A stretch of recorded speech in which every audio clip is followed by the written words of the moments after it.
So quick backstory. For whatever reason, Chicago did not have any type of fireworks show on the 4th of July.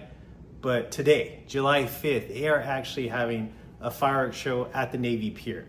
So I got the privilege and I got the special invite to go to the very top floor of my building to go ahead and take a look at this amazing fireworks show.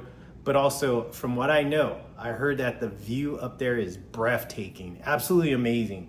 I thought this view was nice. It turns out the very top floor of this building is absolutely amazing. You can see the entire city at the very peak of it. So I wanted to take you on this, not only just to see the fireworks show, but also see the breathtaking view at the very top of this building. So you know what?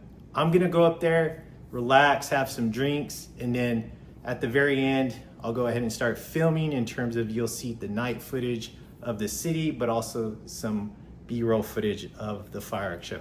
So I will see you there.